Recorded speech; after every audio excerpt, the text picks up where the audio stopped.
26, it is 7 o'clock, and we have the Committee of the Whole. Could we do, I'll call the meeting to order, and then we'll do a roll call, please.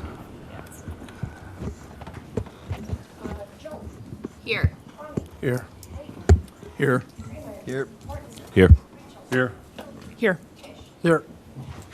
We have a quorum. The first item on the agenda is the Police Department grants and contracts. Lieutenant Weston Miller requested action would be a recommendation to the council to authorize the police department to act as the fiscal host for the Towards Zero Deaths program and approve the work steps contract and joint powers agreement with the City of Fergus Falls Police Department and the Minnesota Internet Crimes Against Children Task Force. With that, gentlemen.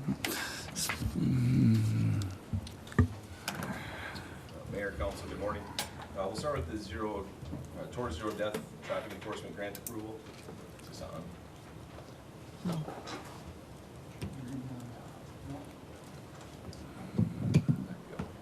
All right, I'll start over. We'll start with the Towards Zero Death Traffic Enforcement Grant Approval.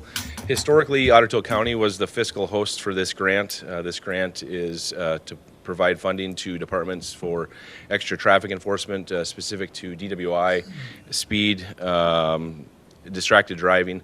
The state changed their formulas, and now the fiscal hosts will be the individual agencies.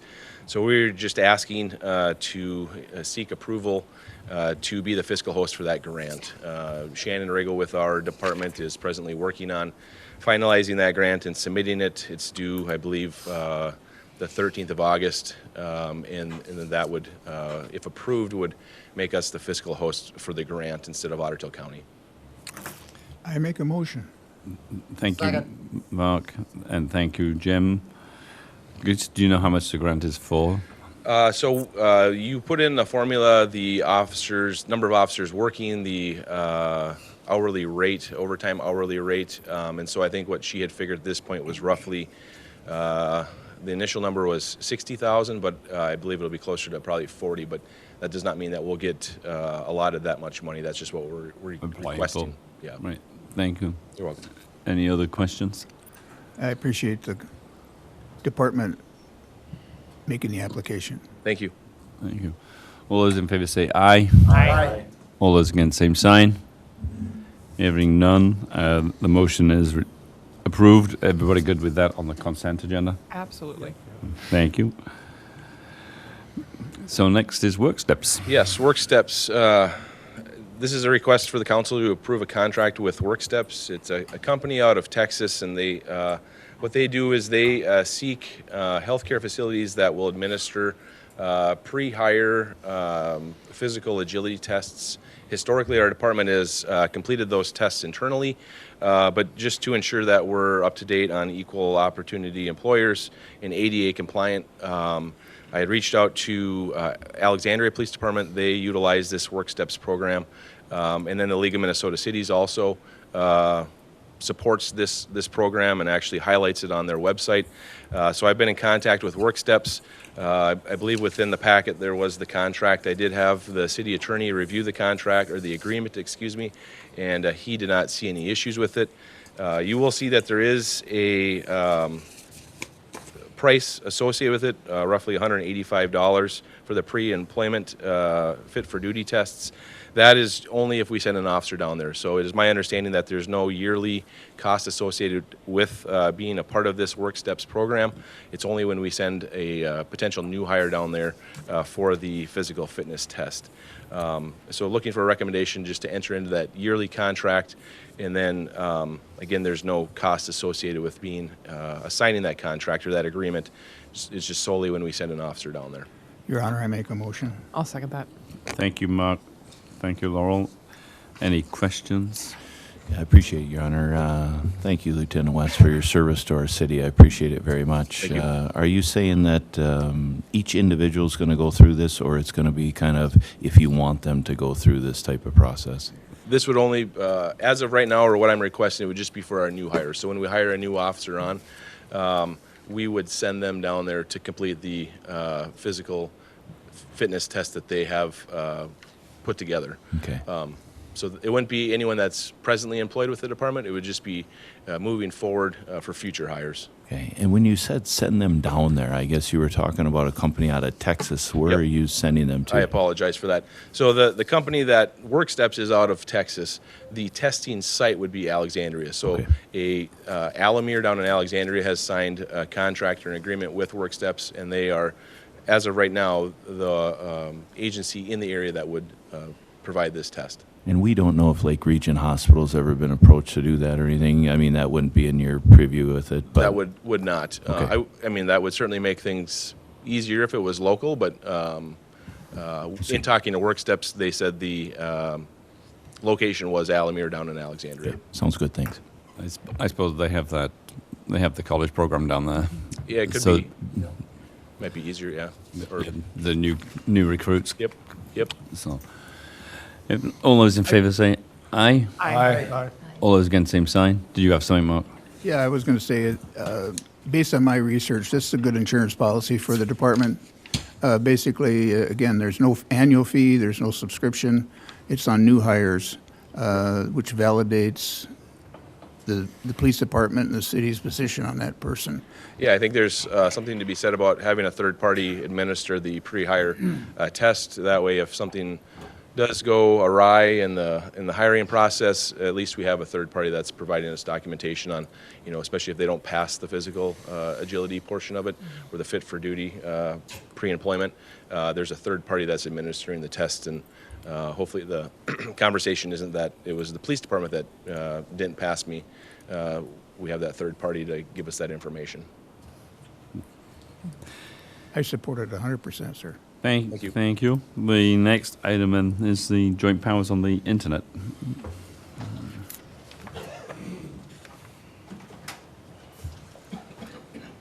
Good morning.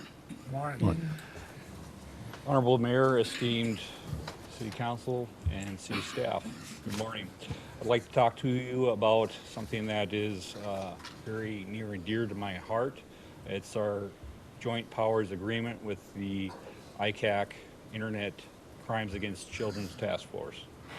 The Fergus Falls Police Department currently investigates child pornography cases, crime against children, and child sexual abuse materials, AI-generated images. In June of 2023, the city of Fergus Falls entered into a joint powers agreement with the Minnesota ICAC Task Force. This agreement allows the FFPD to cooperate, train, share resources, share personnel, and receive reimbursement. The reimbursement received is for specialized equipment and in-depth training to our detectives. This agreement and cooperation is integral to the investigation and apprehension of these perpetrators who commit these heinous crimes. By addressing these cases aggressively, the public safety of minor citizens of Fergus Falls is ensured. Respectively, the Fergus Falls Police Department recommends the City of Fergus Falls to recommit to a joint power agreement with the Minnesota Internet Crimes Against Children's Task Force. I'll offer that. Do we have any questions? sorry. or- Thank you, Laurel. Would somebody care to second I'll it? second. Thank you, Scott. Any questions of Andy? No, I think it's appropriate, and so I think anything we can do to protect children is a positive thing for the community. Thank you. All those in favour say aye. Aye. All those against, same sign. Hearing none, the motion is approved. Everybody good with both of the last two going on the consent agenda? Yes. Thank you. Moving on to the second item of this morning's agenda. That's an Otter Express update with from Kayla Sullivan. This information is being brought to you in looking to the council ultimately for a resolution to support Otter Express in the next fiscal year. So with that, over to Kayla. Good morning, Mayor and council members. Thanks for having me. I'm here just to give you a little update on the Outer Express. In your packet, I gave some stats from 25 and the first half of 26. And all numbers are pointing that we'll at least meet 25's numbers. What's probably more of note to all of you is the places of businesses that we bring people to.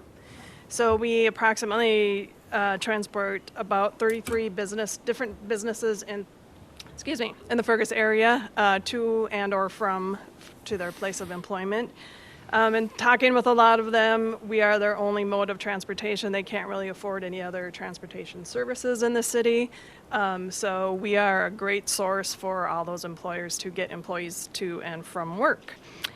And other numbers are on there. Our miles driven, our hours. We also employ 23 people, which about half of those are full-time people, and the rest obviously are just part-time people. But we have a good workforce, and we enjoy what we do. So is there any other questions about us? I think it would be fair to say that the city has supported Auto Express to the tune of $50,000 a year for many, many years.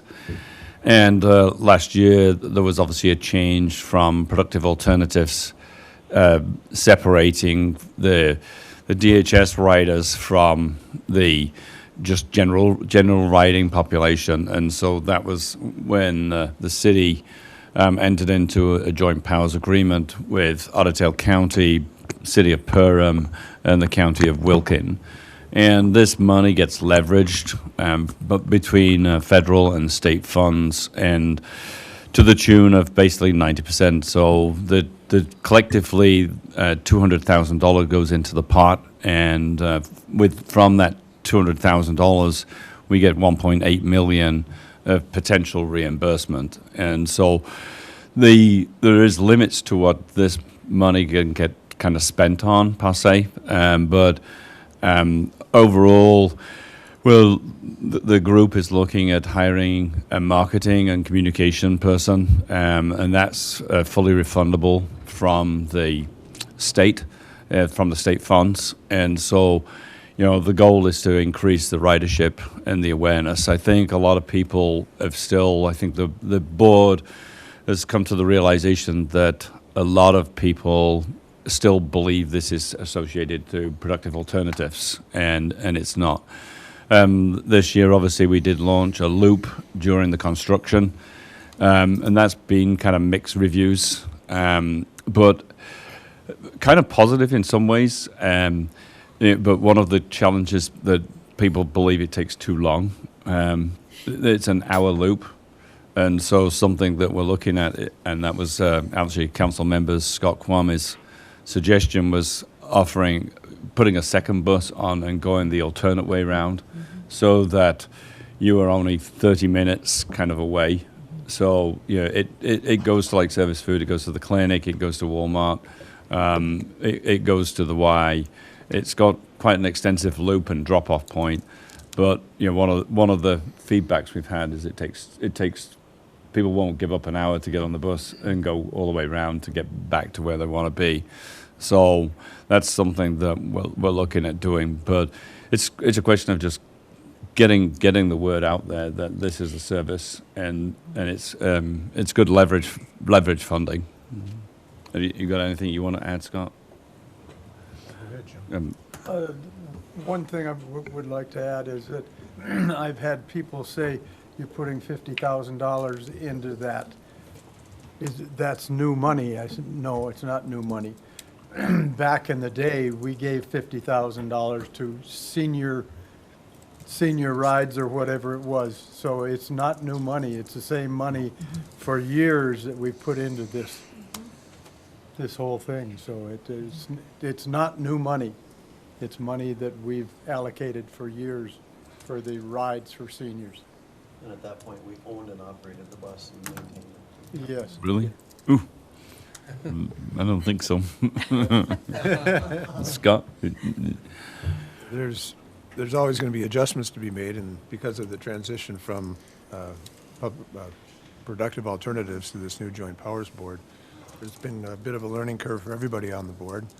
And I think that we found it to be a good experience. And as Anthony mentioned, the leverage, what you're getting, almost $2 million worth of return on a $200,000 investment overall, it seems like a pretty good deal for everybody involved. The money is mostly state and federal money, and some of the adjustments that are being made, for example, some of the equipment that the organization owns is pretty big because they used to haul large groups of people. Now there tends to be smaller numbers, ones and twos that are on the buses. So we've been making some adjustments to sell some of that oversized equipment and get into things that are more appropriate size. And there'll be more of that to come. Thank you. Mark? Your Honor, thank you, and thank you very much. So this has been transferred, or if you will, transitioned from productive alternatives? Yep. And then in the levy, we still advance the 50. Correct. And is there a new contract? I understand there's a committee meeting as to if your routes and the responsibilities of the party. Is that available to the council members? Or is it in work in process? Sorry, what was the ask, Mark? The question is, the agreement between the city and the Otter Express Joint Board, Yeah, we can get you a copy of that. their, if you will, their route that they're the route that you're devising and the services that they provide. Currently, we got a kind of funding through MnDOT for a study on routes, and that's kind of a work in process. But once that's complete, it's probably 80% there, I would say. Right. And we could give the whole council, like, the current routes that we do right Yeah. now, yes. I think we've made a great headway on this from where it was before, so I appreciate everyone's effort. Thank you. Yeah, thank you, Mark.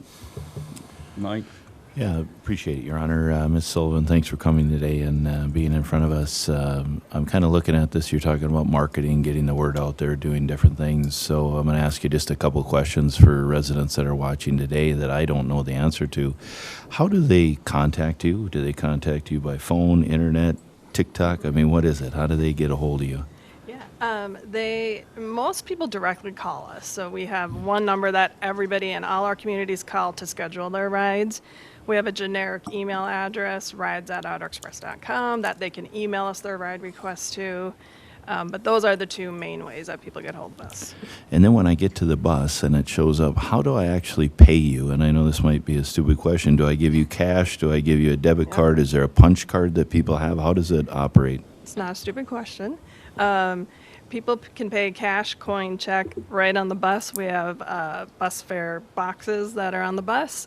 We also have an app that they can buy their bus fare ahead of time and just show that to the driver. Laurel? Hi, Kayla. A couple of questions. Last time you were here, we talked about space, like your garage space. That was kind of in flux a little bit. Can you give an update on that, on what the plans for that are? Sure. Yep. So currently our main facility is right here in Fergus on the corner of Fur and Tower Road. There is space there for 16 buses.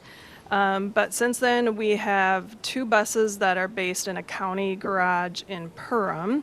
And we have 1 bus based in Breckenridge. And then the rest are in Fergus. So yes, we have been actually loosely looking for a different facility, but there's not very much available that can house that number of buses in Fergus. So we're looking.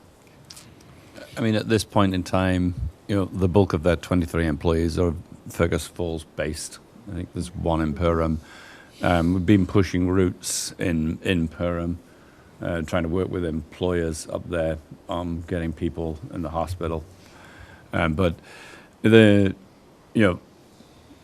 other thing that we've been looking at is, and Kayla's got that done in Wilkin County, and we're working with Otter County on increasing that $2 of fares that are reimbursed by the state, so that we can gain, because it's kind of funky.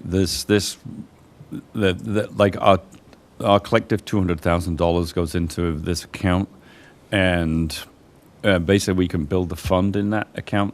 We get to keep the fare ride portion, and if we can build that fund to sufficient balance, then that would mean that the parties could put less money in each year, and we could use that actual cash deposit as leverage for our share to get the funding from the state. And so if there's places where we can get more than $2 from, then that's obviously benefits everybody. And Mayor, I will add on to what you just said too. So he was saying all of our base bus fare money gets accumulated into what we call the reserve account. Also bus advertising, so maybe you don't know that, but we do advertise different businesses on our buses, so they pay us for that. And if we sell an old bus that we no longer need. So all of that gets built into our reserve fund. So what he was sort of alluding to is that once we can build up this account to this dollar amount, then we won't need this local share from the cities and the counties. But it will take probably years to get there, but looking to the future. Good. All right, with that, thank you, Kayla. Yep. We will move on to the next item on the agenda, which is Fergus Falls HRA quarterly update and HRA levy request. Michael Olson. The requested action following this will be a recommendation to the council to approve the 2027 Fergus Falls HRA levy. Michael. Good morning, Mayor and Council. Excuse me. I'm going to start this morning just quickly talking about the recently completed housing study. And a quick reminder, Mary from Maxfield Research will be giving a brief presentation at the council meeting on Monday, August 3rd. So I don't plan to dig too deep into this morning, but I did want to highlight a couple of items in here, some of which were talked about at the Housing Summit last week. Vacancy rates for rentals in Fergus Falls, according to the study, are quite low. Market rate units are demonstrating a 2.3% vacancy, affordable units 3.4% vacancy, and subsidized units 2.8% vacancies. From an employer standpoint, Fergus Falls is a net importer of workers. 5,762 employees commute into Fergus Falls, compared to 2,393 workers commuting out of Fergus Falls. Looking toward the needs that are discussed in the study, total demand over the next 10 years is estimated to be 1,373 units.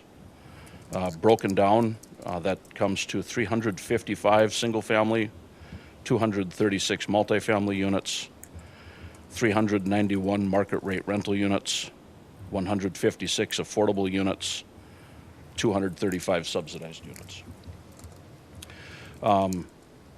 One more point to make just quickly about market rate rents, and this ties back to the Housing Summit last week.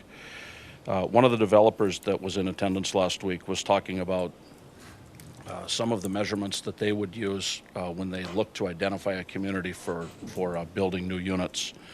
And one of the measurements that he mentioned was that their one-bedroom units can advertise as high as $1,250 per month in rent. According to the study, and those surveyed in Fergus Falls, 39% of renter households in Fergus Falls can afford a one-bedroom unit at $1,200 a month. I bring that up only because, and I guess I don't want to get too deep into the Housing Summit because I'm not sure where everybody's at in reporting that. But I do want to report that just from that portion, just from that bit of information and the conversations that occurred, the developer that discussed projects is already making arrangements to visit Fergus Falls and talk about some site planning. So that seemed quite positive to me.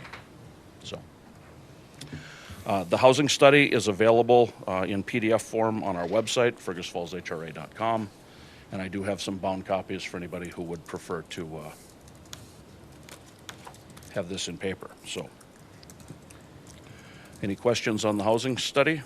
Boy, I have 100. Thank you for your time. You know I've always enjoyed your conversation. Tell me again, over the next 10 years, how many houses? Total units in the next 10 years, 1,373. Okay, 1,700, so 170 a year.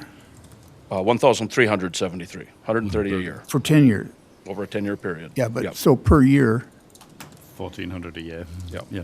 No. I'm sorry. 130 a year. 140 a year. yeah, 140 a 140. year. Mhm. I studied the population growth of Otter Tail County, of the money that they spend on economic development. And the county's over the history has gone up about 189 people a year over the last 10 years. So that's Otter Tail County. I understand the importance of this survey and this study, don't get me wrong. But I question how we can anticipate that kind of growth when the county's growing 189 and we're going to look for 130. Yeah, we are a metropolitan, but there are other communities and I don't have enough data to say that are those just internal bursts or are those really people coming in. So we've had some great building permits for Fergus, don't get me wrong. You and I just need to sit down on a cup of coffee and try to bring this down to reality, because I know this study does different things for us than, I'll leave it at that. I'd be happy to sit down and visit. It's, and I understand the importance of what you do. Thank you. Appreciate it. Thank you.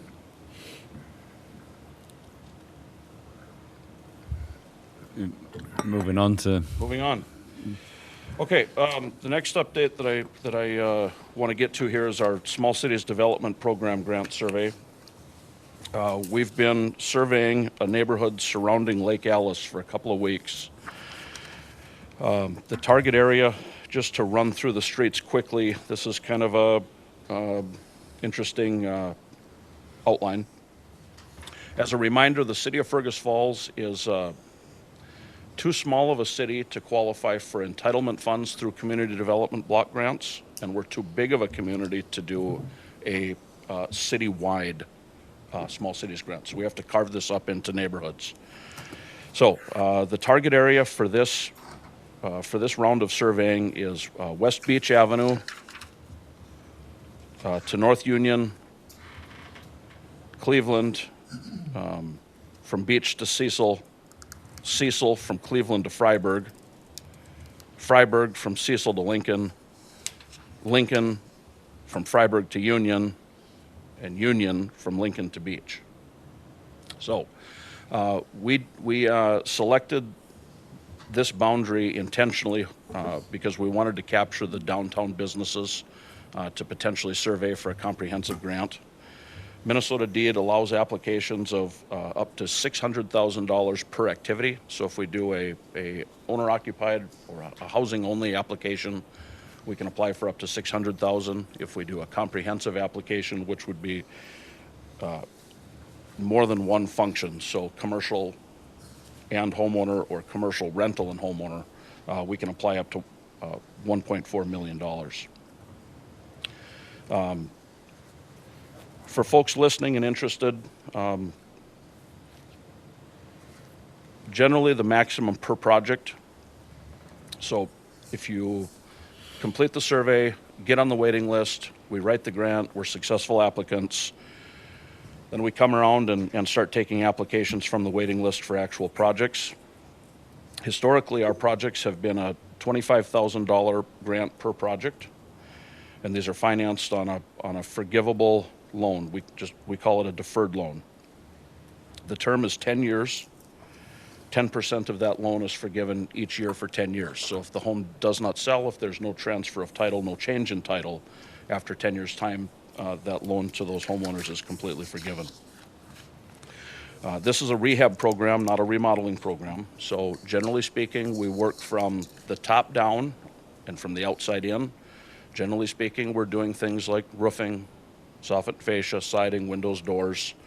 $25,000 doesn't get us as far as we'd like to on projects, so it's very rare that we can do a complete rehab of a home, but we try and tackle the items that are in the most need and do what we can. So our hopes are that we would have 60 homeowners that are apparently eligible on a waiting list. Generally, we like to have about a 3-to-1 ratio of interested and eligible to actual projects completed. So based on the budget, we would hope to complete about 20 homes in the neighborhood. And then if we get enough interest in the rentals and the commercials, we would continue into that comprehensive application and hope to do some work there too. So, go ahead. Do you target homes based on appearance, or do you knock on every door in that neighborhood? I will knock on every door in the neighborhood before we get Thank to you for grant that. writing. Okay. So on Lincoln, is it just the, kind of like the north side of Lincoln? Both sides of Lincoln. Both sides of Lincoln? Yep, both sides of Lincoln. So when we started our surveying process, I worked with the folks out at GIS. They provided a list of every address in this boundary, and it resulted in about 400 surveys being mailed out. So, Your Honor. Yep. Michael, thank you. If a citizen lives outside this circle and qualifies, can they make an application? not this time. And what you're saying is this area needs to be defined. It couldn't be the whole city and then a hodgepodge of people applying. Right. Thank you. Okay, and then quickly to go along with the Small Cities Development Program survey, Lynn was thoughtful enough to let me know that National Night Out is scheduled for August 4th. The St. James Church is hosting the Lake Alice neighborhood. Their party is from 5 to 7 p.m. I just want to let everybody know that Fergus Falls HRA will have a table set up there. We'll have some refreshments, some cold pops and waters. We'll have a stack of surveys, and we'll be just kind of hanging out for a couple of hours, hoping that anybody in the neighborhood who has questions about who we are or what we're doing can just stop by and visit for a minute, and we'll take them face to face. Okay? Okay. Mr. Olson, take me back. This was a grant that has been given to the city at this time, so it's No. there. It's still in application form. Correct. So this thing could go away and nothing could be done at all here, correct? Right. Yeah, and if I'm correct, I've been on the council a couple of years. You've applied for these in the past, and how successful have you been? What type of success do you get over the last 10 years on this type of a grant project? We've had 2 funded grants in Fergus Falls in the last 10 years. We had a neighborhood that was, I would say the hospital campus was kind of the central portion for a 2019 grant. And then prior to that, we did a, let me think, it was like Stanton Avenue up to 7th Avenue and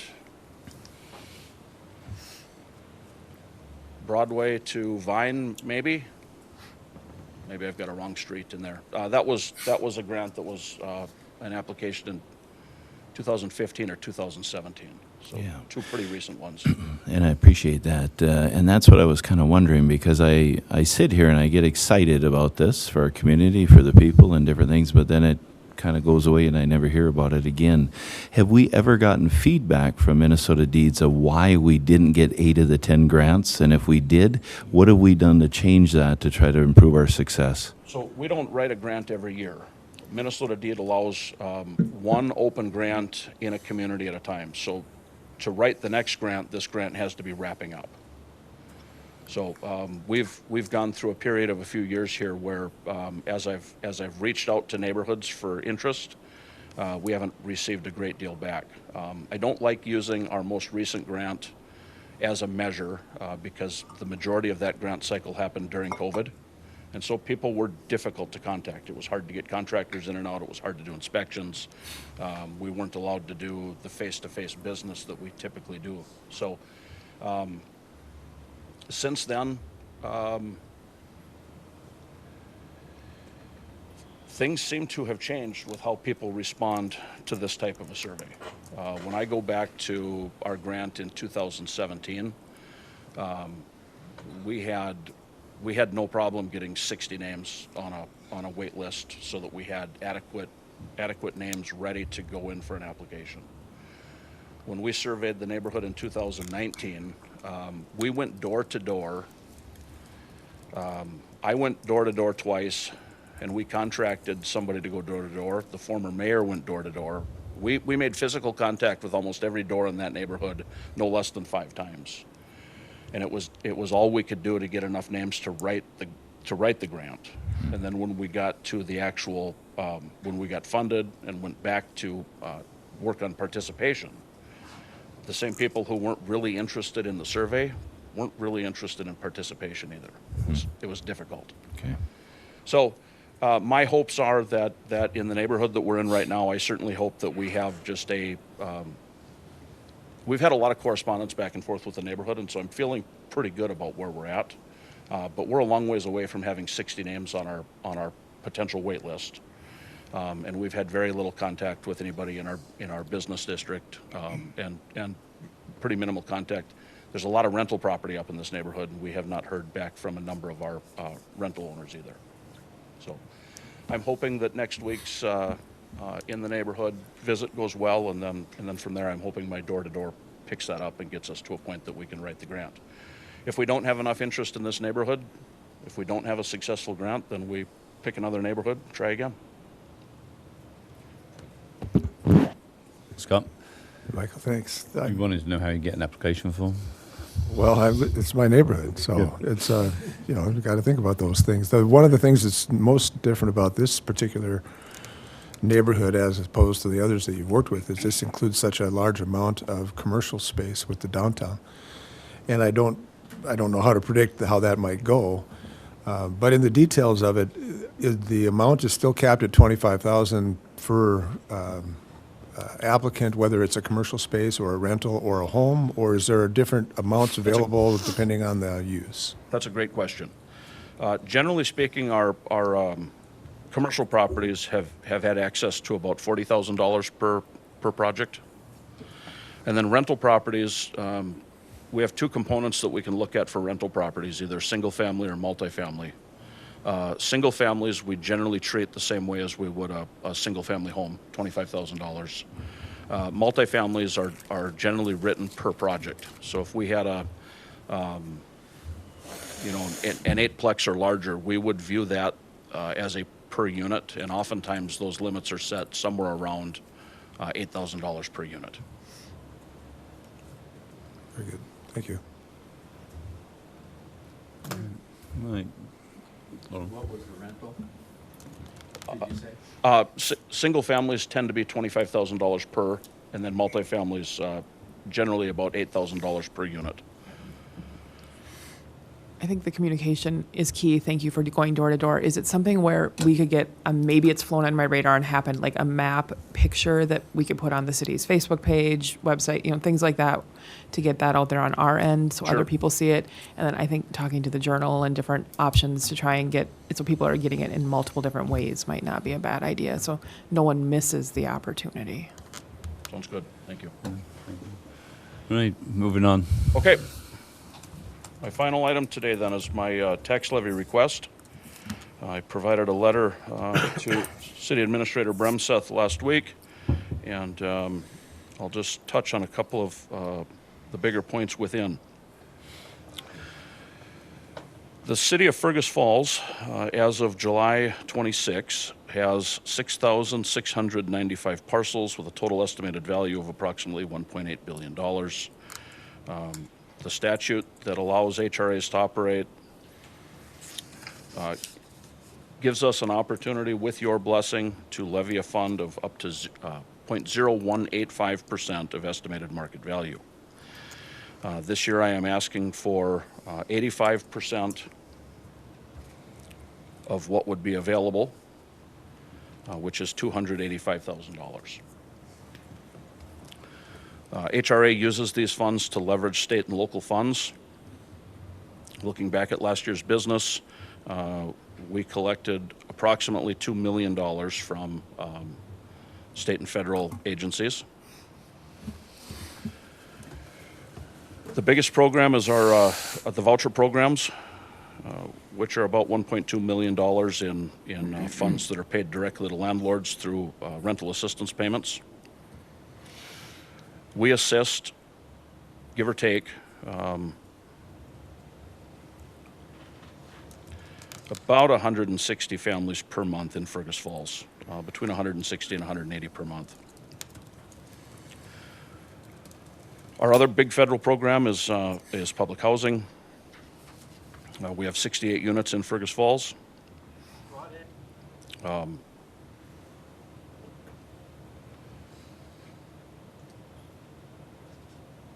In addition to the grants that we talked about with Minnesota Deed, There's one other rehab grant that we've been working quite a bit with this year through Minnesota Housing, which provides homeowner rehab grants. We've processed about 30 applications so far this year, and we have some additional applications on our wait list. So those are projects that we receive administrative funds through the state, but only on successful applications. So.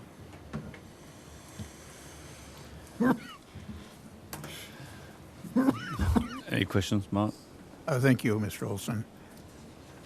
What was the request last year in dollars?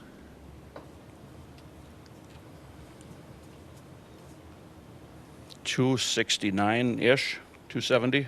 Yeah. So you're going to 285 is pretty much representative of just the tax base of Fergus? Is that correct? So this is last year we asked for 100% of what was available. Correct. Yep. This year we're asking for 85% of what's available.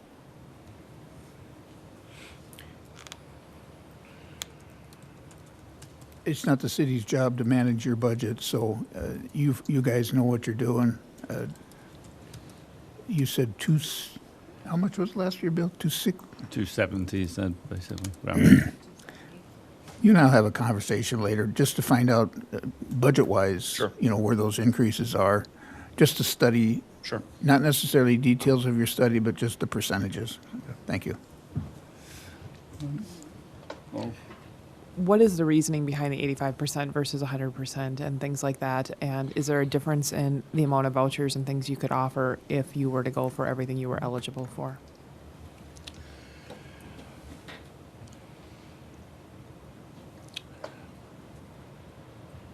That's a good question. I would say that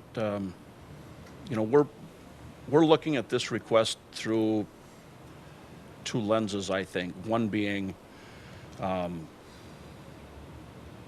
we have a lot of respect for the conversations that have been occurring within the city as it relates to budgets. Mm-hmm. And so we have increases in our costs of operation. That's reflected in our request.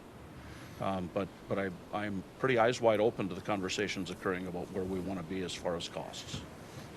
And so this, to me, meets, hopefully hits both of those targets. It provides us the funds that we need to continue operations, and hopefully the increase is not at a level that can't be supported. Looking at the other funds that could be available, and I don't have the math right in front of me, but I feel like it was maybe closer to $315,000 if 100% of the levy were approved. Generally, the levy funds don't provide direct support to voucher participants, for instance. However, in the case of rehab grants, historically the HRA has offered sort of some funds that would be available to homeowners in a neighborhood receiving a grant for rehab that would be available to access maybe up to $2,500 or $5,000 additional dollars toward the grant that would kind of push a project over the edge. If $25,000 just doesn't get it done and we've got another activity that we'd really like to get done, we can set up another funding opportunity for a homeowner within a rehab grant. So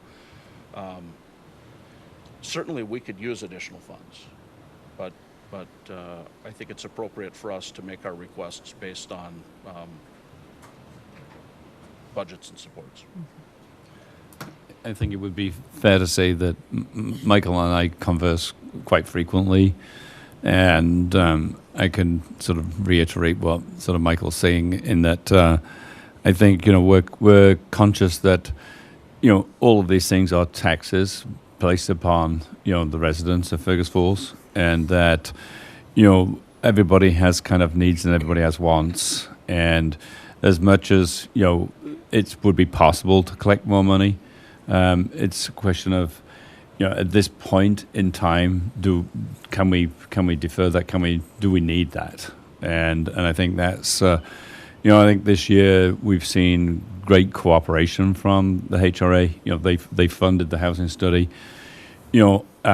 we can ultimately, I think, like a lot of studies, you can pick holes in studies, but unfortunately they are leverages to get further funding from like the state. We've lost out on 3, Minnesota deed housing support dollars, and like the housing study, and whether the numbers, I think everybody can pick holes in the numbers, but that's the system looks at that, and I think HRA is cognizant of the fact that we collectively as a council are looking to try to improve our place in the world, in the sense that we're trying to improve housing, hence them looking at 2 different grant options.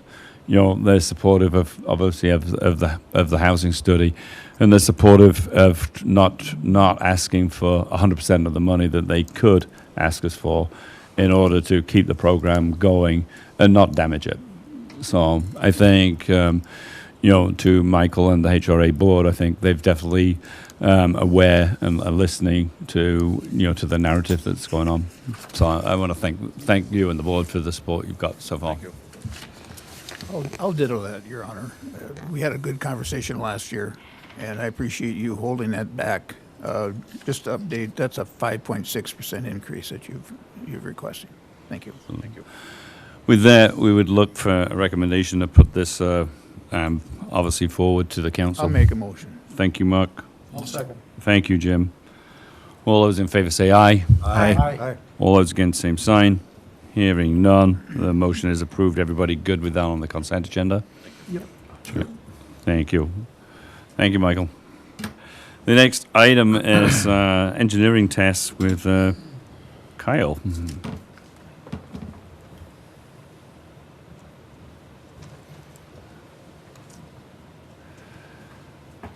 Thank you, Mr. Mayor, City Council. So what I have in the packet today is looking out a year plus. These agreements are for the 2027 projects.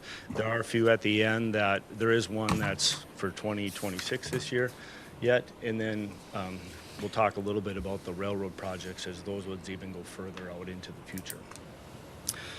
So before I dive into the individual contracts, the reason we're here today in end of July, early August, as we talked last week, is that our goal is to make sure that we're getting the proper information out to the residents in a timely manner. And what we want to be able to do with these first 5 projects that we talked about last week is they are going to go through the special assessment process. And so we want to make sure that we're getting information out to the residents this fall, so we're able to have some public input meetings and get some feedback from the folks that will be in this district. So we got some work to do before then.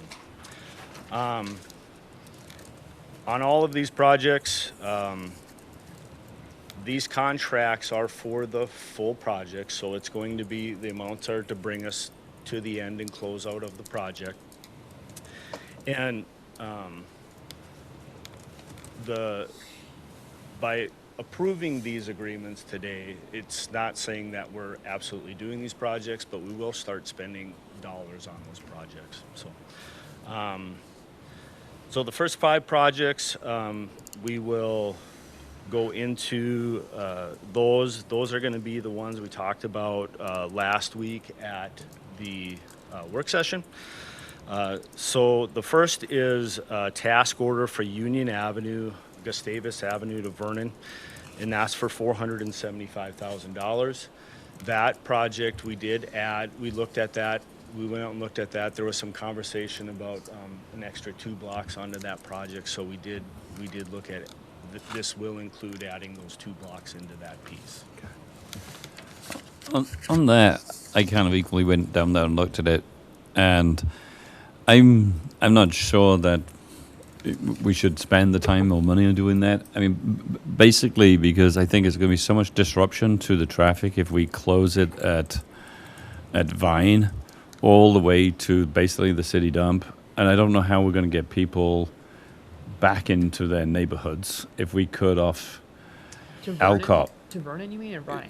Sorry, Vernon, sorry. From Vernon to the dump. And I think if we went from like Alcott, residents can get down Union to Alcott, and then they can go kind of, onto Alcott and get it home. And then I think we should do it in two phases. That we do kind of like the southern portion and then kind of like the middle portion. Yep. And then people could have access through Cascade to get back to their homes from the other way. I think it's just going to be so much disruption, and I think before we spend time and money looking at it, we should have another discussion about it. And also, Your Honor, isn't that those two blocks aren't as near as bad as, I mean, No. they're not. They are They're not. They're nothing. concrete. They're just concrete, And they're and concrete, I don't, Yep. I agree, we don't need to be moving on. I just didn't think the road was that bad to be looking at. Yeah. Unless the infrastructure underneath That's what it I was needs- gonna ask, The the infrastructure is infrastructure. bad, but Yeah. that's something we can. Can we talk about that at some point, the infrastructure, and how long we think before that road would have to be done? Yep, we can do that. We looked at that as well, and we definitely thought that to do that, there would be some staging and some traffic control that we would have to do to make sure that we were able to allow traffic through that area. for sure. I mean, for the people to get back to kind of like my old neighborhood, you're almost going to have to go all the way out of town, over the dam, and come back in again. Or to Vernon, turn and go up Vernon. Yeah, I mean, if you just went up Vernon. yeah. Yeah, or our thought is during construction, how do we maintain maybe one direction of traffic through those couple blocks while we're doing the work out there? Yeah. Kyle, I guess on this project or any one of them, I mean, we can approve this, you can go through all the engineering and end up breaking it into any number of phases, right? We can, yes. Yep. I think that's just part of what you would call due diligence in figuring this out. So I'd still think you ought to go through and look at what it's going to take to do what you've proposed. And then if we break it down, we break it down. But I think adding those two blocks, at least at this point in the discussion, is appropriate. I don't necessarily see how at least doing the engineering and due diligence part of it commits us to doing anything all at once. So with Yeah, these we these would other just- questions, I think we'll handle as you come back with what you find needs to be done. Correct. During the preliminary engineering piece, when we start to lay this out, that's where we would come up with those conversations. And if at that time it looks to be too difficult or too much to do that, or, then we can shrink it down.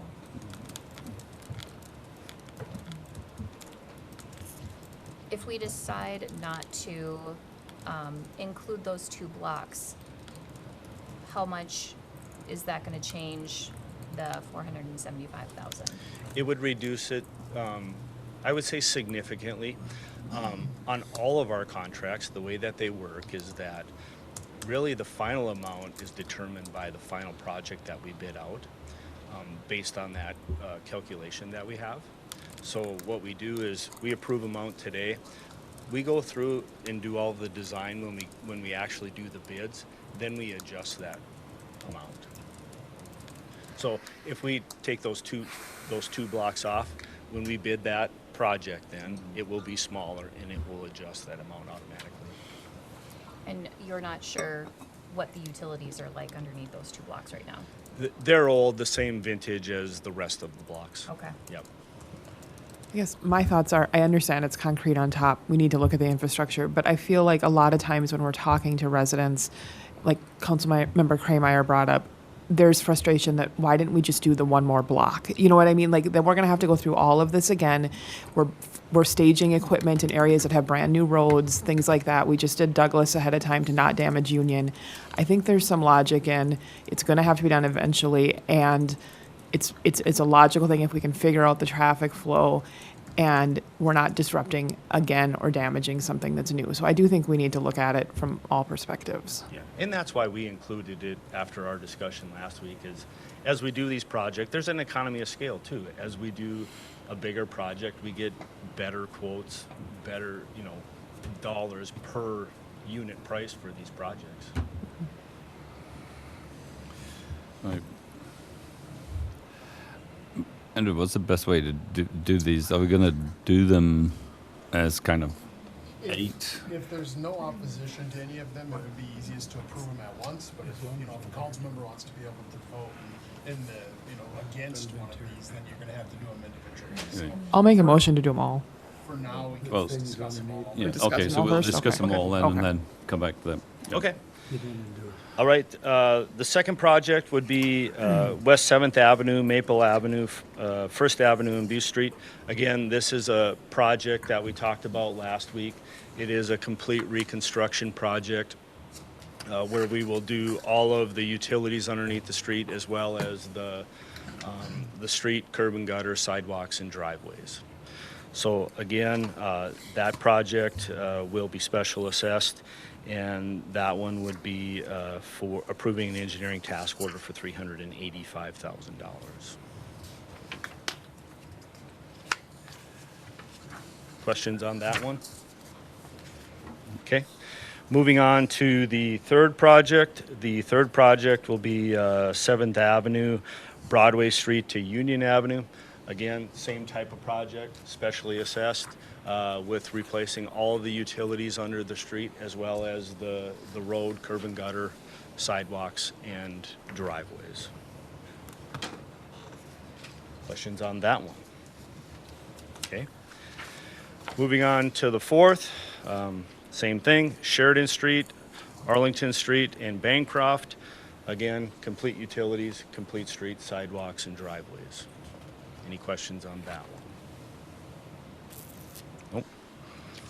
All right, the fifth project will be the water main replacement on Channing from Mill Street to Pebble Lake.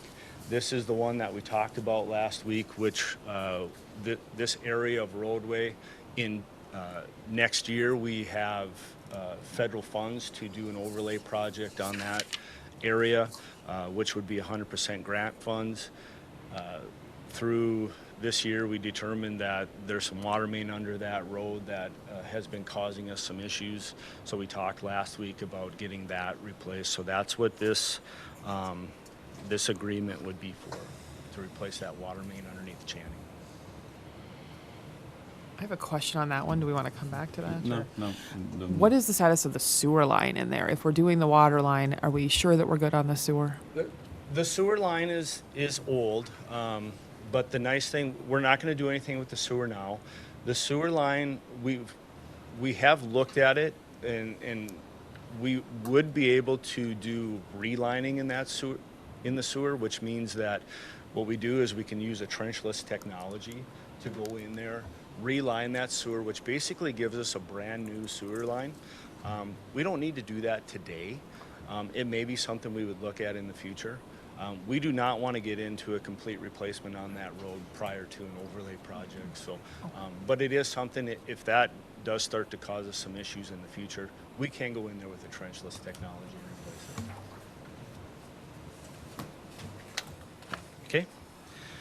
Moving on to the next one. The next project is the Dairy Trail project. So this project is a project we just bid. Interstate Engineering did plans and specs and bid the project early this summer.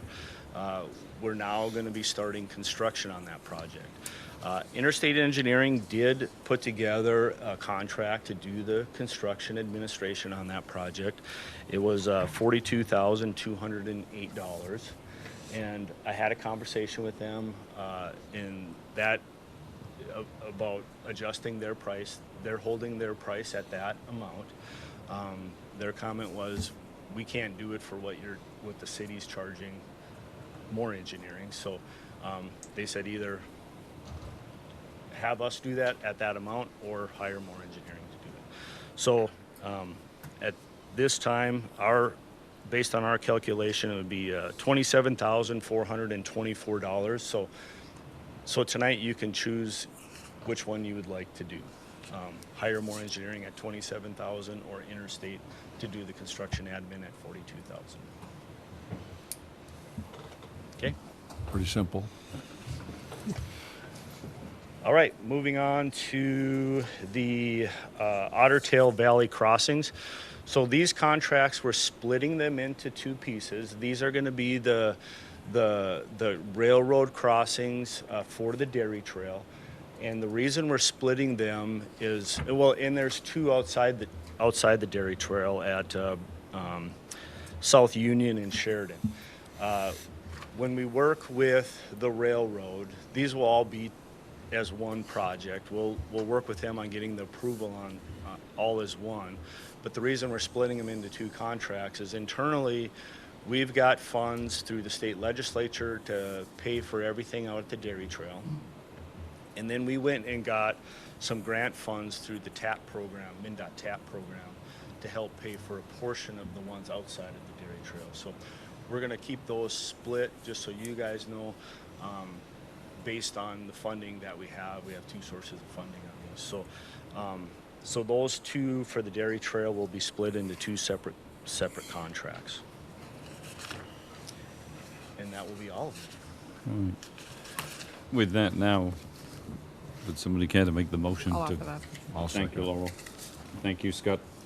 You know, I have one question, and we may have talked about this already, but tell me about lead in some of these areas that we're talking about. Yeah, so we always look at lead service lines. So we've gone through a process within the city to determine, or start to determine where we have lead service lines.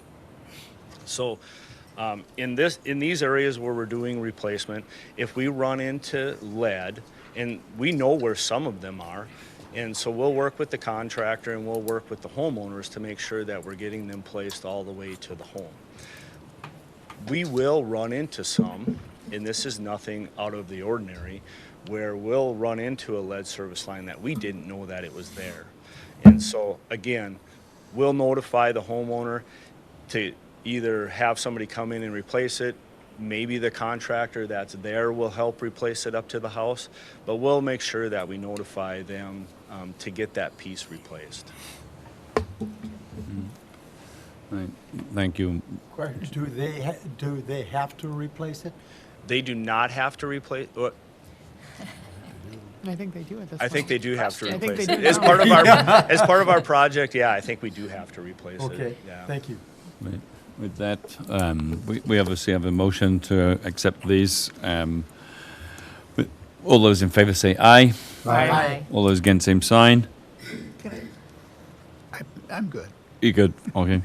The motion is approved. Everybody good with the block of 8 going on the consent agenda? Yeah. Right. Thank you, Kyle. And the next item on the agenda is a nuisance process update by Len Taylor and the city legal team. I asked Len if he could do this. I mean, like many of you, I receive phone calls from residents, whether it's about grass, whether it's about, sculptures in the yard, such as kind of old cars or boats and campers. And other things that people obviously accumulate, and there's a fine line on some of this about what the city can and cannot do, and obviously we have a number of ordinances, and we have a number of kind of steps to that, and a process that is we're obligated to follow, but there's always that fundamental that, as we say, an Englishman's home is his castle, and when you start to impede on the rights of somebody's home and you start to dictate what they can and cannot do, then people get upset. And so, I think, just to help educate us all and, the residents that are watching, this is kind of something that we probably should just get out there as like, what is the actual process, and why sometimes it takes a long time from, that resident kind of calling one of us bringing it up to staff, and then something actually taking place. It's no different than, the mowing of the grass and kind of the clearing of the snow. So with that, over to Len. Thank you, Your Honor. Yes, we do receive a number of complaints. A lot of them come in by a phone call. Some of them come in through our website. We've got a nice fillable form on the website that it's on the community page that's utilized quite a bit. We probably get, half a dozen a week or so. And it's a really nice way people can submit a concern. But a phone call, concern from one of you, or anonymous submittal on the website, we get them in all kinds of ways. So by definition, in our city code, 90.20, a nuisance is something that a homeowner maintains or permits a condition which unreasonably annoys, injures, or endangers the safety, health, morals, comfort, or repose of any considerable number of members of the public, interferes with, obstructs, or renders dangerous for passage any public highway or right-of-way or waters used by the public, or does any other act or omission declared by law or any other part of this code to be a public nuisance, and for which no sentence is specifically provided, or this ordinance to the public to be a public nuisance.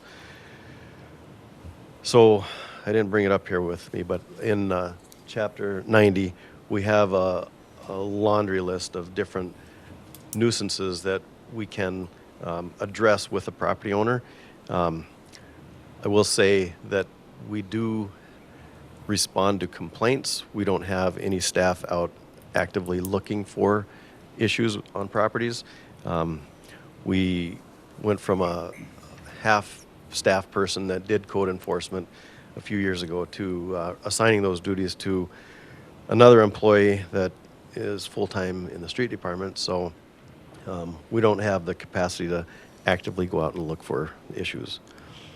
Some of the common concerns that we get, I'll just go through: tall grass, vegetation. A lot of these are seasonal, so this is the season we're in right now. So we get the grass complaints, and how we deal with the complaint is we'll have it verified. If it is verified to be an actual nuisance where the grass is longer than 6 inches, then we will notify the owner in writing by mail, and the notification gives 10 days to take care of the issue, and then if that's not taken care of, then we notify our contractor, and within 3 days he is obligated to go over there and mow it.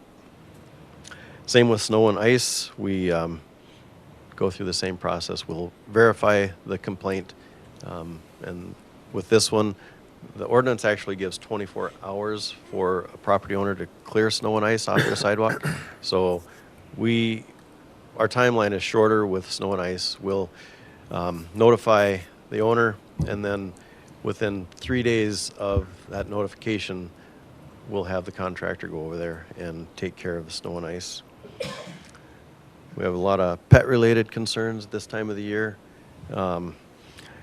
We get complaints of too many animals on a property. We deal with a lot of dog bites and issues of that nature this time of the year.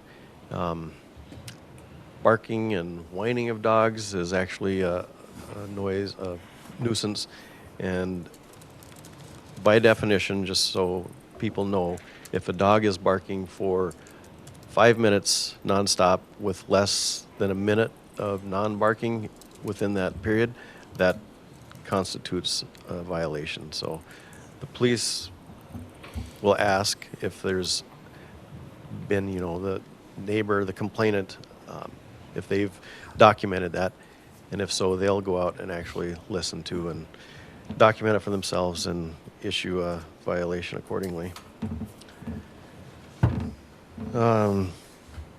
Inoperable vehicles. This is a toughish one. There's the ordinance says that a vehicle on a property has to be operable and licensed, or has to be within a proper building. So we'll get complaints of vehicles parked in a boulevard even. That's a ordinance violation. It's got to be on a gravel or paved surface, but we have to verify the complaint, and then go through the same process of notifying the owner and working with them to get the vehicles moved off the property or licensed and operable. We do have a limit of, I believe, 4 vehicles per property. That's what the code allows. Let's see. Outside storage is another one that we get a lot of complaints on. So basically, anything in your yard is considered outside storage if it's not in use. So items, building materials, storage of, anything. Bags of leaves and Bags grass. of leaves, yeah. Lumber is a big one. Just any number of items that are disused, machinery, appliances, couches, chairs. If they're out in the open, that's a violation of the ordinance. So we'll go through the same process and notify the owner. If it's there still within 10 days, we will go and remove it and send a bill to the property owner. Oh, yeah. It is very common for residents to place items on the boulevard, and that's an okay way, I guess, to reuse items. They do a lot of times get picked up by others, but it is not allowed by the code. So if they sit there for too long, if we get complaint about it, or if we happen to notice ourselves, we will send a notice of violation. So in going through this, I've mentioned the process. We will get a complaint. We will verify the complaint. We'll send a notice. And if it's not taken care of within the timeline detailed in the letter, then we'll send the contractor, if it's snow or grass, to take care of that. If it's furniture pickup or any other kind of incident or case like that, we will send city staff and pick the items up, dispose of them, and bill the property owner for that labor and equipment time. Again, it's all basically complaint based. If we see something very egregious, then we definitely will send out a notice. But due to the staffing, and it's been a decision by the council in the past too, that we don't go out and look for these issues. We wait for complaint basically and then respond accordingly. Not every complaint constitutes a code violation. We get a number of complaints about dandelions or creeping Charlie. They're not a nuisance. We go by the list from the DNR, the noxious weed list, and if it's not on their noxious weed list, then we don't enforce it as a nuisance as much as it actually may be, though. So we do try to work with the homeowners as much as possible.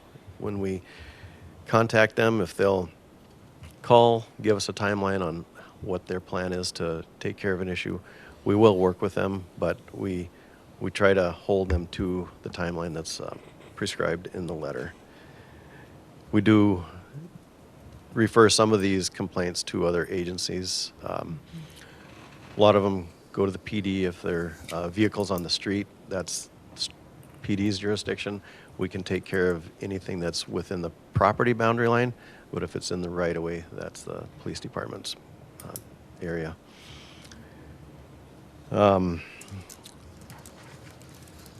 mentioned we do charge out for the services if we've got to take care of them either through the contractor or city staff, and these are just the prices that we pass on.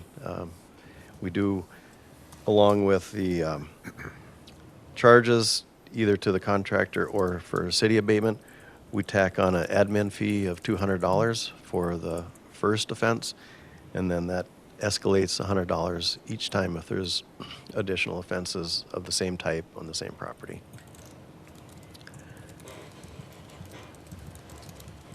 That's, in a nutshell, our process and some of the popular complaints that we deal with. There's various other complaints that we deal with throughout a year, but these are the most popular ones. I'll say some of the outside storage issues, they get to be some of the hardest to deal with. We'll have Rolf and Greta come and address some of the criminal actions that if a property owner doesn't take care of issues and it drags on, we will cite them.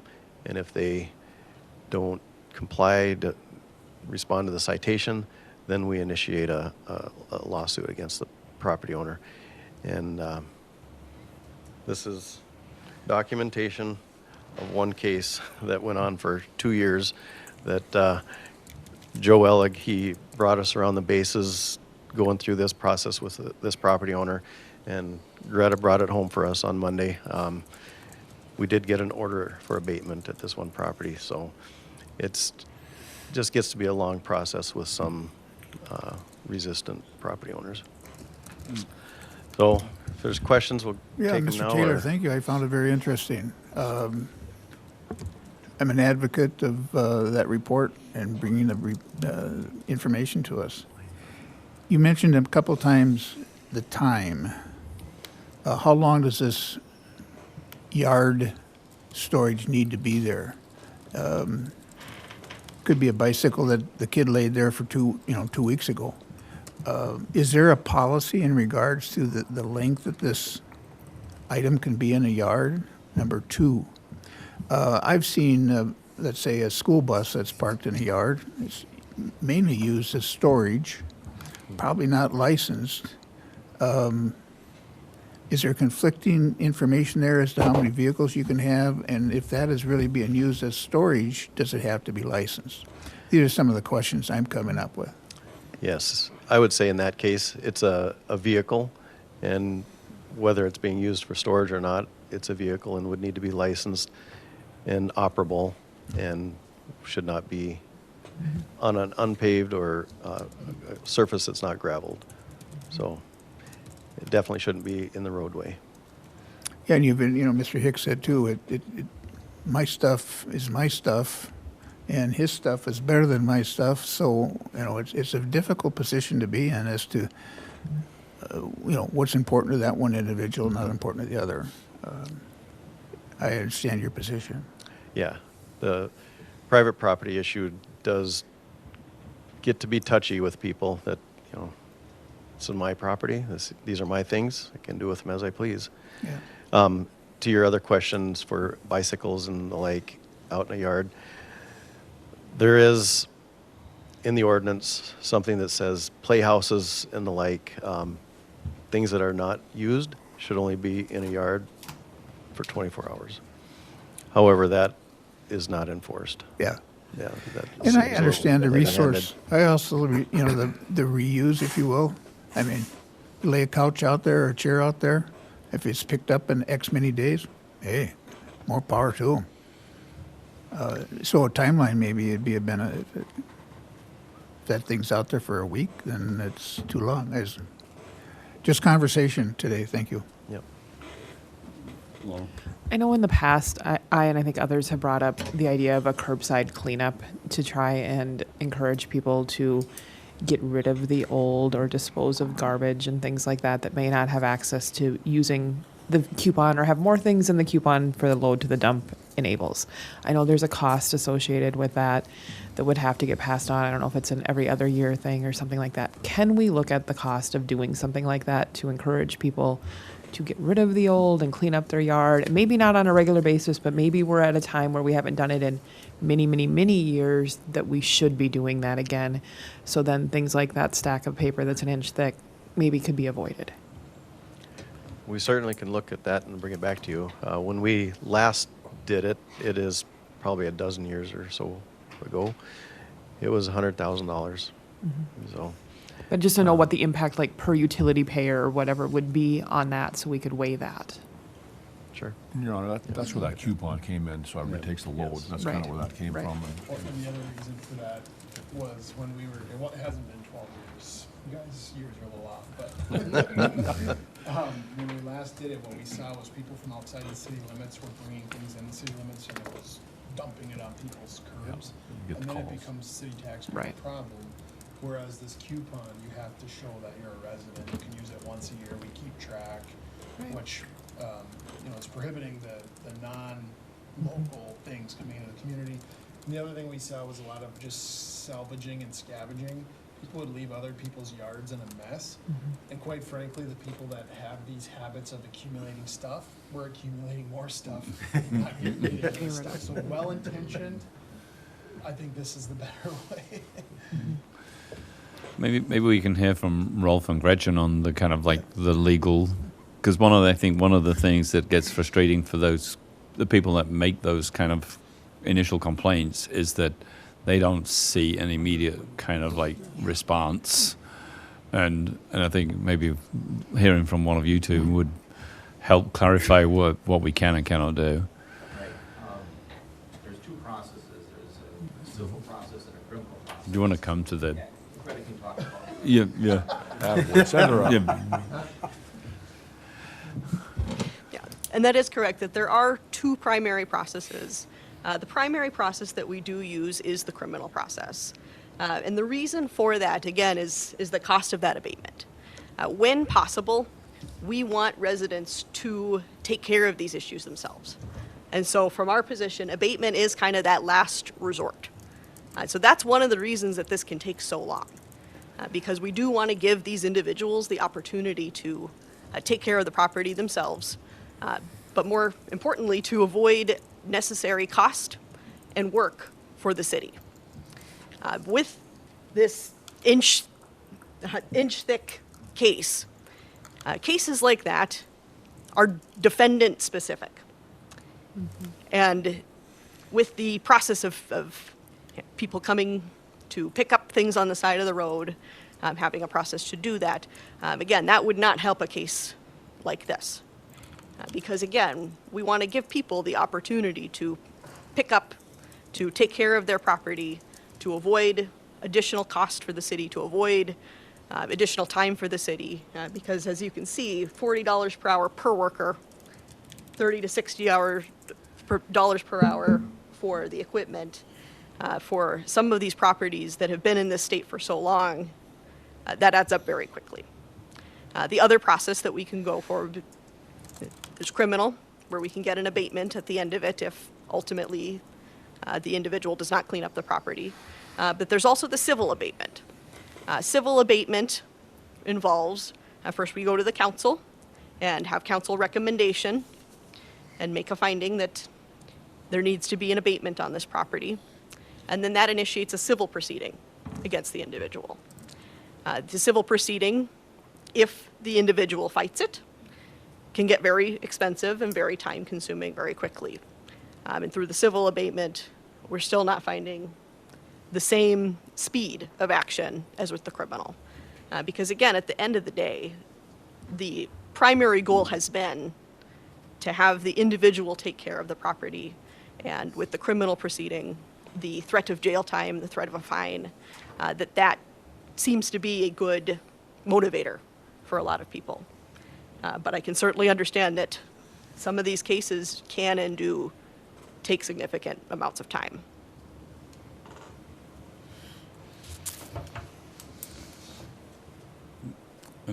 Scott? This isn't necessarily a question for you, but when I think about the things that seem most common, Guy, you call them most popular. I don't know how necessarily popular they are. The things that I would notice most commonly are long grass and weeds and snow in the wintertime. And I think that if there was a way for us to shorten the time with the notification and all that, maybe it means having to adjust our ordinance or code. But when we have something get bad enough that somebody notices it, it's already been bad for a week or two or more. Then the notice goes out, and that takes 3 days in the mail. And then they've got 10 days to respond. I mean, it can take up to a month or sometimes longer, it seems, to get something taken care of. If there was a way to maybe adjust those times, maybe they get a notice directly delivered rather than waiting on the mail. And maybe we cut the time from 10 days to respond to 5 days or something like that to reduce this time so that there's a quicker response. I think people would appreciate that and support that. I don't know how that process would get moved forward if we were going to make some changes like that, but that's what I think people would appreciate seeing. The code does have a provision where we can just post the property and not do a mailing. So we could, it's just been our practice to do the mailing. If you'd prefer us to do the posting, we can sure do that. I mean, I think that I would agree with Scott that I think if we could, because basically 3 days plus 10 is 2 weeks. And as you say, if the grass was 6 inches long and now it's 10 inches long, and I think if we could shorten that timeline, as you say, to get people, to respond, as you say, probably in 80% of the case it'll work, and 20%, obviously, if their intent is not to mow, they're not going to mow. But I think if we could do something that would shorten the timeline, that would help. And I think it would give residents some feedback that they see action, because I think that's, because I think that's the calls that I get is that somebody says, well, they haven't done it. I called you on Monday and now it's kind of, it's the following Monday and nothing's got done. On that, like the posting, when city staff takes and posts, one of the things I've heard in the snow removal posting process, I think you stick something to a door or something like that. Does the staff ring the doorbell or attempt to make contact with people, or just stick it to the door? Because the feedback I got was it was stuck to a door from an elderly person that didn't even use that door in the winter. Do you know what I mean? Like, had no idea there was a notice hanging on that door. Yeah, the hanging notice on the doorknob is just the last resort of contact, isn't it? Okay. In closing, Your Honor, thank you. I heard that in the past that we had a spring clean, if you will, and we went to the voucher. I would like to have the council consider a spring clean again, because not everybody has a pickup and not everybody has the ability physically to take that appliance or whatever from their home. So on that basis, Andrew, where I am a elderly widow, I have an old refrigerator that I have no way to move in it. Could we pick it up like we did in the past in this time period as a spring clean for those folks that can't? Yeah, we understand that they're already a citizen because they're in the community. So I think it would be a good thing to revisit. I suppose if we charge them. And that would be fine too, because, you're 92 years old, you got this dead refrigerator, they don't even know what to do with it. Not to disrespect my mother-in-law. She needs help to get that from A to B. And if it's a $5 bill or a $10 bill, I don't know, but no different than the spring clean. Wasn't that free? Just set it out there and pick it up? Yes. Right. So- To me, you charge for it. There's 100,000 we put in our budget, though. Yeah, it was $100,000 a year, You'd have to put it into the budget. but yeah. How would that go for you? Mark? Yeah, I missed the 100,000 conversation. I was wondering, But is Mark, I that- was really wondering, you were talking about this, and I'm thinking, we just said 100,000 we saved by doing the voucher system, and you wanted to put it back in, and the budget man that you are. So, How did the $100,000 how did that get calculated? That was just actual costs. How It many was labor and disposal. residential equipment and disposal. Okay, tires do we we have have- for All the utilities? tractor tires they had to haul in.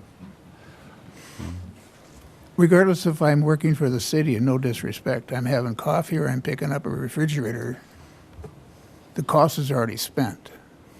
It's not overtime, correct?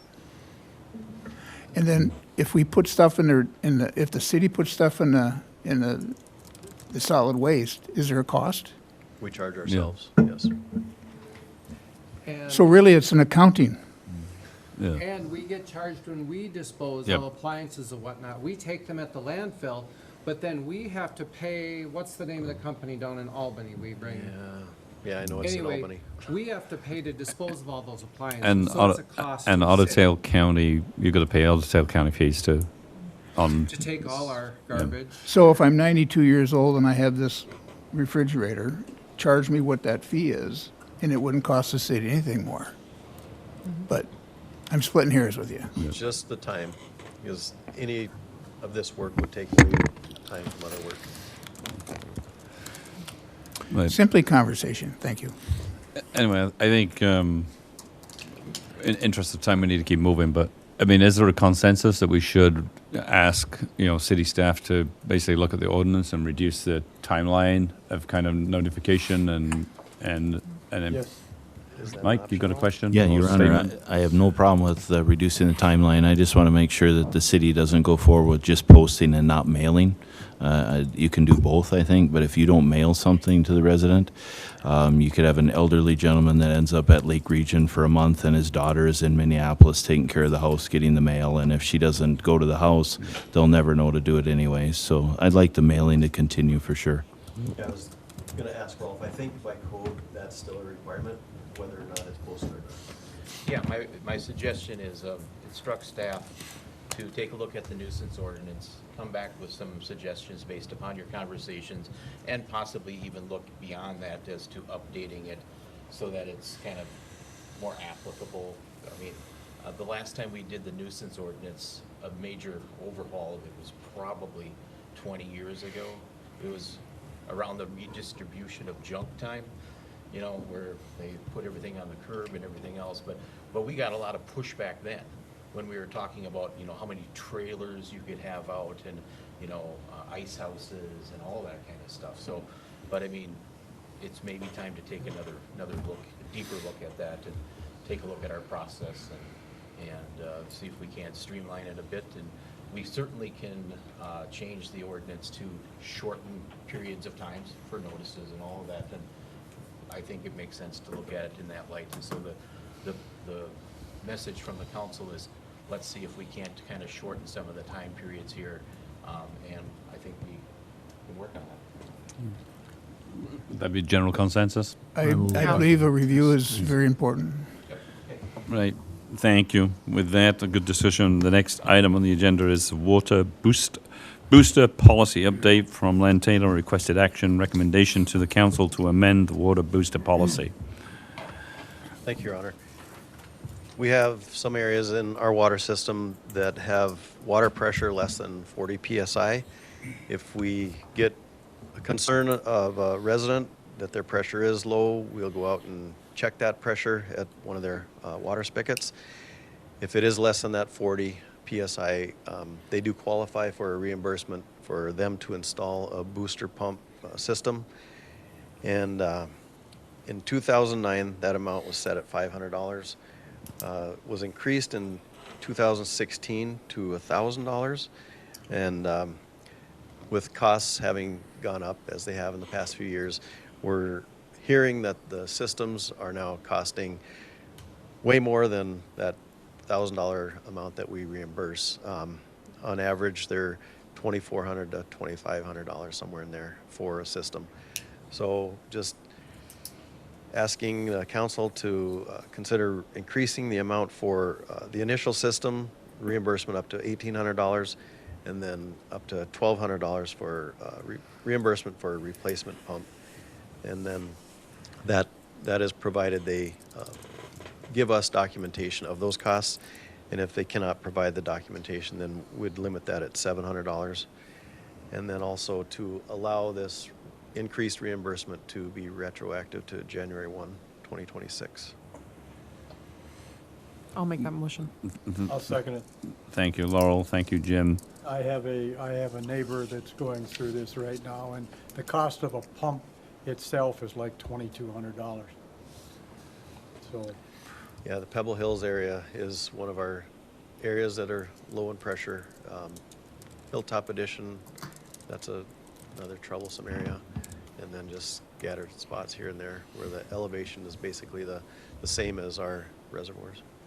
Go on. Oh, Your Honor, it was never made, or never was to make the pay it whole. I think Jim was talking about he was looking for it to be paid in whole, and I don't believe that was never that. And I live on Hilltop, and I don't have one. No, it is, and my neighbor who spoke to me said too, just I'm not looking to have it paid completely, he says, but just $1,000 on his ended up being a little over $3,000 for what he needed done. And just $1,000 on that is not that much. And I think the $1,800 is very good. And then I have another question also of the fire chief back there too. So, and that is, out in our area, a lot of people have pumps. And the question was asked to me, because of that, if there's a fire out there, is there enough water pressure in the hydrants there to fight a fire?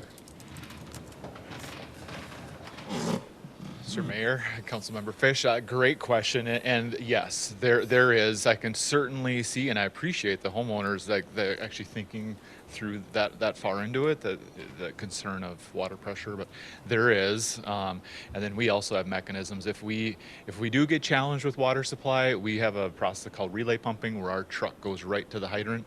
Water basically comes into the hydrant, even if it's not at great pressure, and then we push or pump the pressure up to another truck, which then does the fire attack. So, and then the other way we have is we have a water tender, mostly used in the rural area, but it has been deployed in the city limits before, where we are challenged with a hydrant, whether it's froze or just inoperable at the time, and we bring our own water supply and can shuttle water. So we have basically 3 contingencies. One, that the water's good coming out of the hydrant. 2 is we can boost the pressure right at the hydrant, the water coming out to a truck. 3 is we can shuttle our own water. So they are covered out in any area that has lower pressure in a home. The water main pressure has still been proven adequate for firefighting. Are we looking at more of a volume there rather than pressure? Yeah, so the volume's good. Yep, the volume sits in there, and if you think of like friction loss, not to get too technical, but it's an 8-inch, I think it's an 8-inch line through that neighborhood, 12-inch coming on Pebble Shores, 8-inch branches. Not a lot of friction loss with that, but now as it tightens down into what, a 1-inch line, 3/4-inch line into a home, you get more friction loss, which that's where you start to lose your pressure. So the main typically has the pressure. It's when you start necking that pipe down that you increase your friction loss, which now residents are seeing less pressure in their home. That makes sense in the old water guy? Yep. Now you're going to get the engineering This is a fun answer to fun this topic. question. Yeah. No, just to add on that, we actually can study the entire water system and identify these areas where there's either low pressure or low volume, and it's based on every single piece of pipe within the system.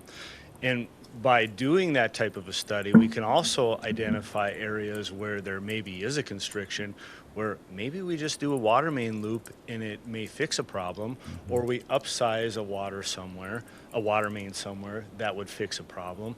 And it is kind of important as we're doing these projects into the future where we're replacing water mains, where maybe instead of putting a 6-inch line, we put an 8-inch line in, and makes a big difference. So the city has had one done in the past. I think the last one was done back in 1997, so it's almost 30 years old. Things have changed. So it's something we might want to look at. Should we look at a water system study to identify areas, which would also identify, potentially you could put a new water main or a water tower somewhere that would help increase the pressure. A booster pump station could help increase the pressure, as well as just maybe upsizing some pipes as well. I don't think it would probably hurt to get some sort of like quote on doing that, especially if we look, if we're looking at adding, for example, the Norgren property, and any other of the properties that we have in the neighborhood where if we increase housing or industrial use, we're going to basically pull on a water system that hasn't really changed in 30 years.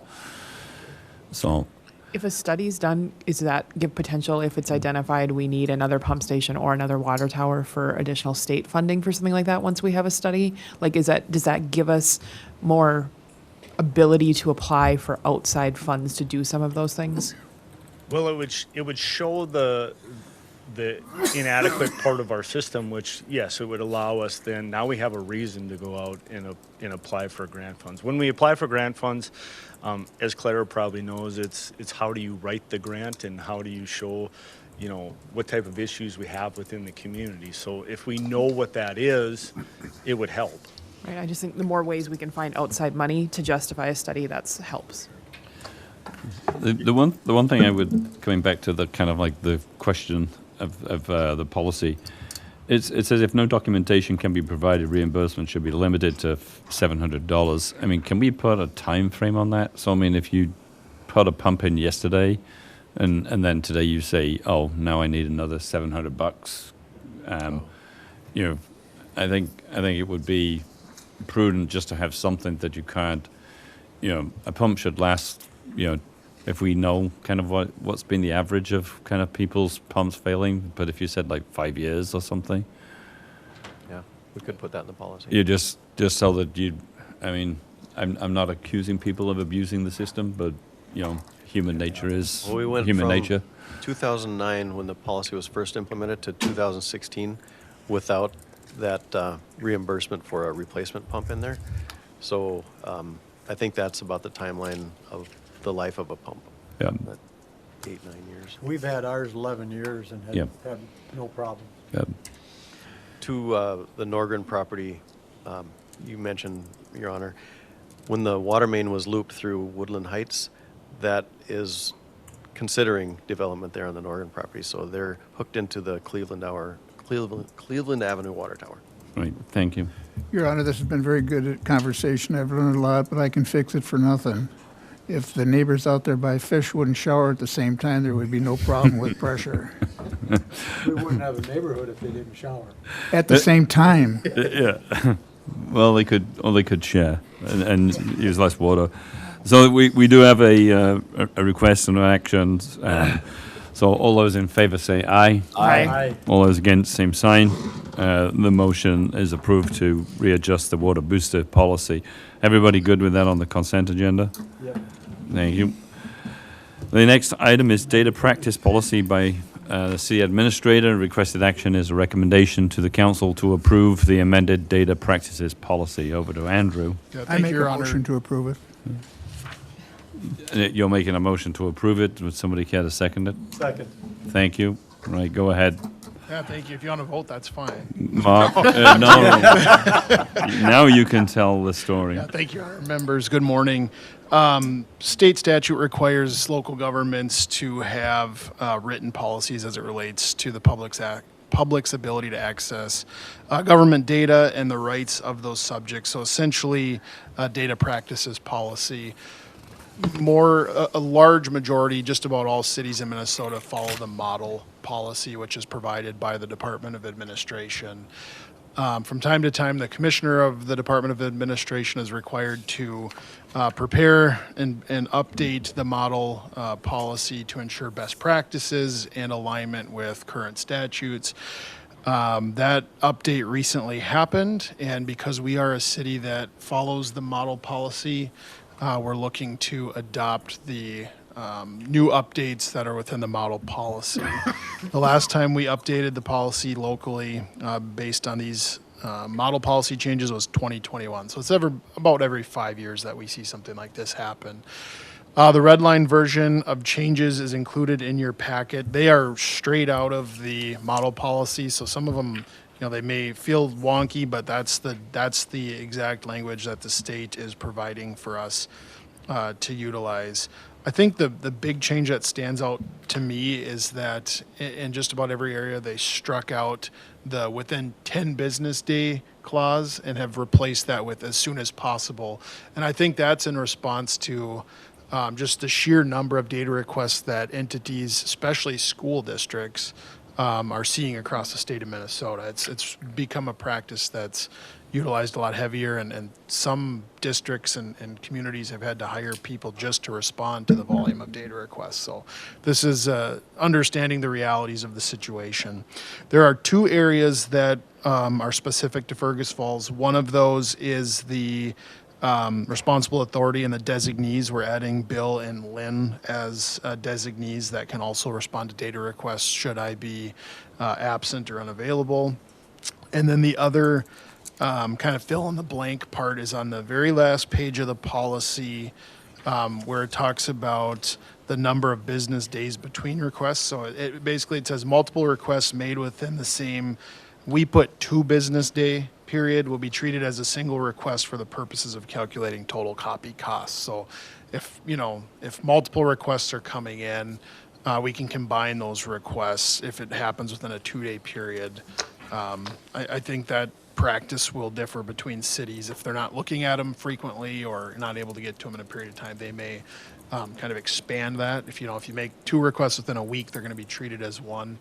We have a pretty good turnaround time, and we hope to address these things, as they come in if they're easy to respond to. So I'll stop there, see if there's any questions. But again, this is straight out of the model policy that was provided by the state of Minnesota. Any questions of Andrew? The only thing I would say is, we put under responsible authority and we've listed personnel names like yourself, Andrew Burns, as city administrator. Should we just do position specific? Because should somebody on this list change, then technically this policy's got to come back and be revised. Sure could. I mean, I would sooner rather just say it, attention the city administrator, or attention the city attorney, attention the city, as opposed to name specific. Yes. Position specific. We can do title and contact information. We do need to state my specific email address or the city attorney's, because they have to know how to get a hold of somebody. Yep. So we can do it either way, and then you can update this policy at any time. So should somebody drop off this list, like you say, you will have to update it, but that's fairly Let's not easy have to that do. happen. Yeah. And for every request, we send the policy and the request form with that. So Right. Okay, yeah. they have contact info. Mike? Mr. Bremseth, appreciate your time. Take me back again. Did you say you're doing away with the 10-day deal and going to as soon as possible, or the state is doing that, or what was that again? Yeah, that's guidance from the state. So the policy used to state that we would respond to your request within 10 days. They're striking that language now, and it reads as soon as possible or as soon as reasonably possible. Just because a lot of governments, frankly, are unable to meet the 10-day deadline. It's more and more common based on the volume of requests or the type of requests that are coming. What's the position then of the city? What's our timeline? I mean, let's say I get a data request for me, and let's say I'm very busy and it goes 10 days, 15 days, 20 days. I've got other things that I'm doing. What do we have kind of as a recourse for council members, city staff, and everyone involved? Do we have anything set aside? We're going to set a time period that this has to be done, or not? No, not necessarily. I mean, we would hope for cooperation and compliance. I'd say 85 to 90% of the data requests that we get is information that's readily available, and we respond probably within 24 hours. It's just get it off the plate, move on to the next thing kind of thing. When we get data requests pertaining to data that's not in our possession, we will let the requester know that this could take time because we need to work with other individuals or other parties to acquire that data. Okay. Now, if let's just say the data request is about something that was in your possession and you're out of the country, I mean, it is what it is. We would probably, Lynn, at about 10 days, we would send an update and say, hey, we're still working on that. It's on our radar. We try to keep communication within the 10-day period, so at least they know that we haven't disregarded or just forgot about it. And I think that's the thing that's important, is that there's a paper trail, that there's contact with someone, so the city doesn't come out back and be liable that, hey, my attorney says ASAP is 5 days, my attorney is 10 days, just so we're covered with a paper trail, I think. Yep, thank you. Thank you. With that, all those in favor, say aye. Aye. All those against, same sign. The motion is approved. Everybody good with that on the consent agenda? Yep. Thank you. The next item is Airport Optimization Planning Study. Andrew Brenseth, the requested action is a recommendation to the council to approve an airport optimization plan study. Yeah, thank you, Your Honor. Members, I'll keep this brief for the sake of time, but as you all know, there's been conversations about looking at the Fergus Falls Airport and other airports in the county and making a regional airport authority. And this study would be kind of the precursor to the discussion as to whether or not that makes sense for airports within Otter Tail County. So right out of the scoping document here, it says the purpose of this study is to provide a high-level overview of the advantages and disadvantages of a regional airport authority, conduct an economic impact analysis of each airport within the county, define and assess roles and responsibilities of those involved in any expanded ownership and options for the governance of each airport. So this work will feed directly into future discussions as it relates to the potential for shifting towards a regional airport authority, which I know is the desire and goal of the Friends of the Airport group and those that are closely involved with the Fergus Falls Municipal Airport. To conduct this study, the fee associated with this study is $25,500. We received a state grant on a 70-30 cost split, so 70% of that total would be the state's responsibility, which is $17,850. 30% would be the city of Fergus Falls, which brings our total to $7,650 for this work. So the action before you today and subsequently on Monday then would be to approve the scope as identified in this document and then approve the fee and commit the city to the $7,650 portion of that fee. I'll offer that. Thank you, Jim. I'll second. I got a question. Thank you, Scott. Go ahead. And the 7,000 will come out of which part of the budget? The airport, Bill? Probably out of the airport capital fund. Yep. Fund 456. Thank you. I have a question as well. Get going. From reviewing the documents, it appears if it's for Otter Tail County coordination, Perham, Henning, Wadena was listed. How does Wadena come into play? And then is like places like Battle Lake, is that considered just an airfield, or why are those not included? Mayor can answer that. I was going to say, I mean, the goal of this is to actually shift the burden of operating the airport to a county levy rather than a city levy. And in order to do that, we have to become a, quote, regional airport. The reason that, like Battle Lake, it's actually a grass field. So it's not, it's obviously it's deemed an airport, but it's not one that would become a regional airport. Perham is equally a grass field, but it's a different status. There's different levels of airport, and it depends on what navigation system each airport has. And obviously Perham gets used quite a bit, and so the goal is, the ones listed are the key airports for the county. And how does Wadena come into play? Because it's on where it sits physically. Their airfield is in Otter Tail County. Yep. Oh, their field actually. Yep. Okay, interesting. Okay.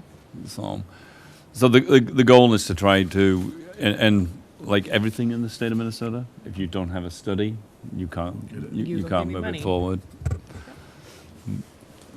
Scott? Since this as a goal is to end up essentially working with the county, to what degree has the county had input into the planning and initiation of this study? I mean, are they on board with seeing this happen, or are we going to end up with a lot of pushback from the county? Commissioner Sullivan attends the Visit Fergus Falls, Friends of Fergus Falls Airport meetings, and he is on board. And prior to him, obviously Lee Rognus was doing that. And I think we've also met with Perham, with Dan, and they just wanted, and part of the study is to see actually what the advantage is to them. Perham would, they want to see what the actual advantage would be to them, because they get some state funding for the airport, but they don't receive any federal funding. And if they, through this study, if they can see that they would get some federal funding for their airport specific, then they would be on board. Your Honor, the one thing I would add to that too is within the scope of this project, there's a presentation back to you as the city council but there's also a presentation to the county board. And the intent of that, as I'm kind of reading between the lines, is to, try to convince the county board at the conclusion of this, whether this is a good or a bad thing. And I think it requires that 3 commissioners need to be on board out of 5 to make this move forward. And so I don't know the role that they'll physically play during the process, but they'll certainly be, assuming the study shows that this is the right move and that there's advantages to this, the goal would be to convince them of that with the data that's arrived from in this study. Now, if the study shows that we're better off, in Fergus Falls to be on as a standalone airport the way it is today, kind of more status quo, then I would say we're going to want to squash the argument to the county commission. Yeah. Right. With that, all those in favor say aye. Aye. All those against, same sign.